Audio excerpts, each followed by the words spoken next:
Hello, second grade. Happy Tuesday. It's February 2nd. Y'all see that comma right there between the day and the year.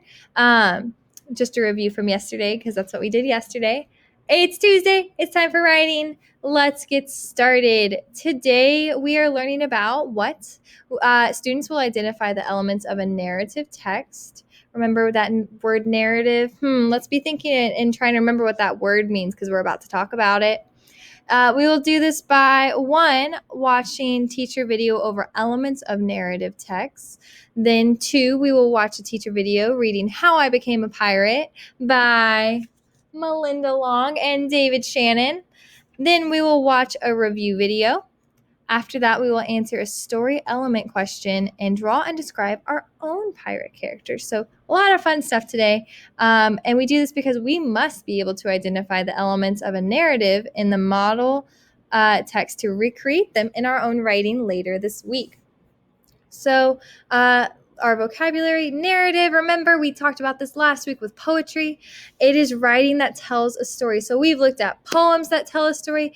Anything with narrative before it means that it is a piece of writing that tells a story, right? It tells a story. Thank you for participating and recognizing when I want you guys to call out and stuff. So that's narrative. We also have setting, which is where and when a story takes place. We have characters, which are the people, animals, or even objects that a story is about. So I know we read a story about a spoon earlier this year. So even though spoons are not a person or an animal, we can sometimes talk about objects, and sometimes authors will write stories about objects that act like people, right? And have people-like qualities. So, and those are the characters of whose a story's about. Next, we are going to talk about conflict, which is the problem in a story. So before we get started with our reading, I want to go over this anchor chart real quick. So here we go. This says elements of a narrative. All narratives must have these things, and we need to remember this, and we're going to look for those things in our story today, because then we are going to use these elements to write our own stories this week. Oh my gosh, I'm so excited.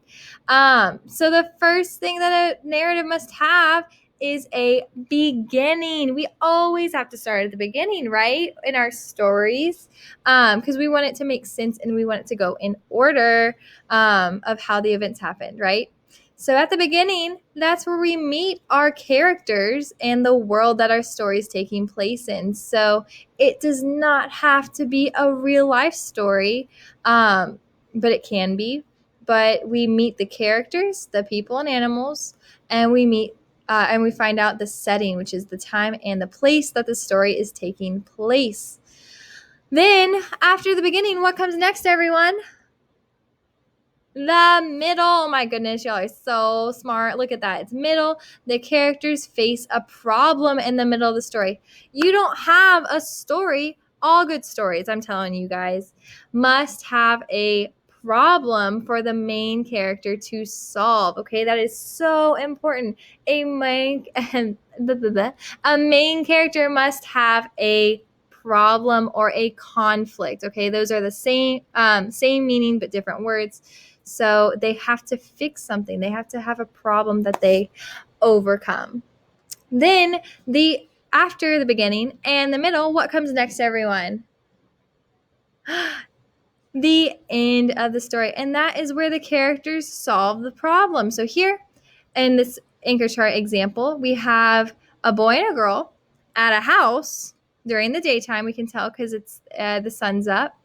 And they face a problem. What problem do you see on our anchor chart, everyone?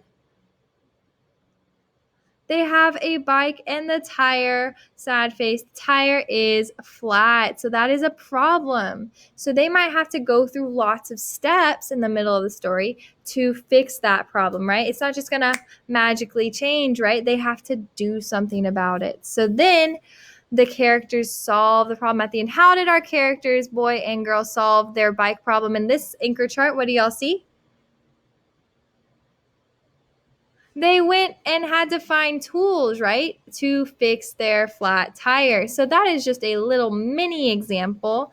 And I'm going to give you guys this anchor chart as you continue working on your own narrative text this week. But today, I am going to be reading you a model text, okay? So we are going to read an imaginative narrative story. So imaginative means you have to use your imagination. It's probably not a real, it's not a real story if it's imaginative. So we're going to be reading this in the next video, and you guys are going to answer a question about one of the elements of the story, and then you guys are going to draw your own pirate. Okay, so I will see y'all in the next video. Bye.